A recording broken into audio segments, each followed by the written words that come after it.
चराचरामध्ये अविरत वास करत असणारे भगवान परात्पर अखिलेश्वर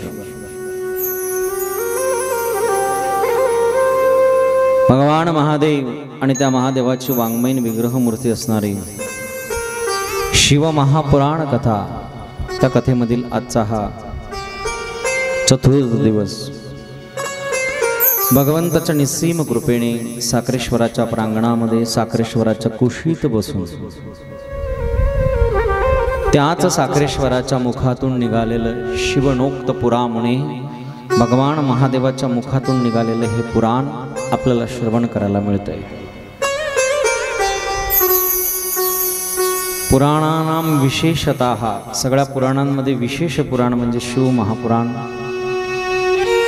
अशा पुराणाचे आपल्याला श्रवण करण्याची लालसा लागणं, त्या भगवंताची ओढ लागणं, याला सुद्धा जीवन जगत असताना पुण्याची परमार्थासाठी गरज असते। ते पुण्य निश्चितच आपल्या हृदयामध्ये संपादित आहे। त्या पुण्याच्या अनुषंगानेच आपण या ठिकाणी कथेला येऊन बसलात। बाकीच्या सगळ्या गोष्टी पैशाने विकत घेता येतात, पण परमार्थासाठी पुण्यच लागतं, निष्काम पुण्य लागतं। निष्काम पुण्य जेव्हा उदयाला येतं ना, तेव्हाच माणूस कथेत बसतो, अन्यथा कथेची आवड त्याला लागत नाही।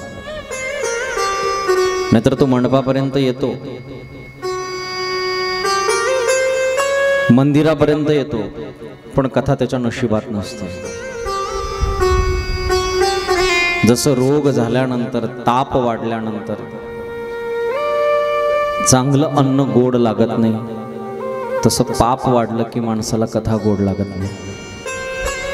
आणि ज्या अर्थी कथा गोड लागते त्या अर्थी आपलं पुण्य वाढलंय। आणि हे पुण्य जर कुठलं असेल तर ते निष्काम पुण्य। सकाम पुण्य तर सकाम पुण्याने बाकीच्या गोष्टी प्राप्त होतात, पण कथेसाठी निष्काम पुण्य लागतं। सकाम पुण्य करणारे अनेक जीव आपल्याला कलियुगामध्ये बघायला मिळतात। आपल्याकडे एक म्हणच आहे, मला आला ताप तर देव माझा बाप, माझा गेला ताप मी देवाच्या बापाचाही।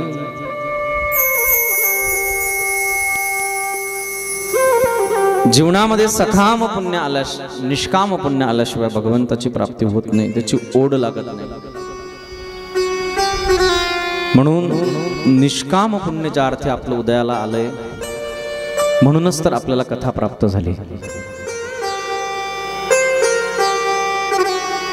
जीवन जगत असताना बाकी गोष्टी उपलब्धी, बाकीच्या गोष्टींची उपलब्धी हे प्रारब्धावर अवलंबून असतं, पण भगवान महादेवाची भक्ती करावीच लागते। जी करावी लागते तो परमार्थ, जे सहज होतं तो संसार। प्रयत्नांनी करावा लागतो असा संसार सुद्धा परमार्थात गणला जातो, आणि ज्याचा संसार सहज होतो तो परमार्थ सहज होतो, तो परमार्थ सुद्धा संसारात गणला जातो। चांगल्या मार्गाला जेव्हा जीव निघतो ना, त्यावेळेला अनेक प्रकारचे अडथळे त्याला येत असतात। परमार्थ करत असताना सगळ्यात पहिले जीवाला अनेक प्रकारच्या गोष्टींशी भांडावं लागतं।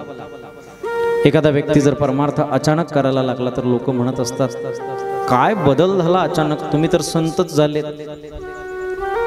त्याला असं वाटतं, आतापर्यंत मी नालीच्या शेजारी झोपत होतो, मला कोणी काही म्हणत नव्हतं, आज मी सुधारलो तर लोक मला नावं ठेवतात, याचा अर्थ मी चुकलो की काय? परमार्थामध्ये आल्यानंतर लोक नावं ठेवतच असतात। त्या नावं ठेवायला कधी घाबरायचंही नाही।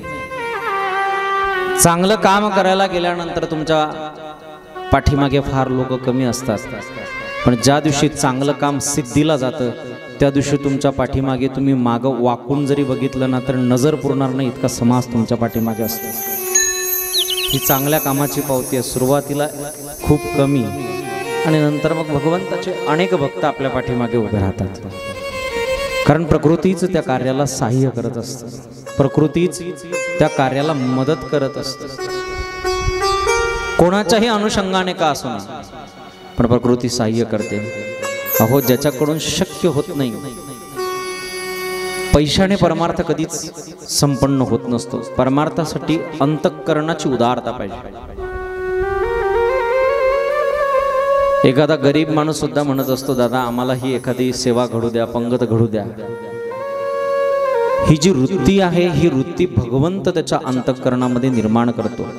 ज्या दिवशी तुमच्या अंतःकरणामध्ये अशी वृत्ती झाली ना की मला देवाने खूप दिलंय, जन्माला आलो तेव्हा काही नव्हतं आणि आज मी त्या साखरेश्वरासाठी काहीतरी केलं पाहिजे, तर समजावं तुमच्या चित्तामध्ये साखरेश्वराची निर्मिती झाली आणि साखरेश्वर स्थित झाले. जगामध्ये पैशावाले माणसं कमी नसतात, भरपूर आहेत.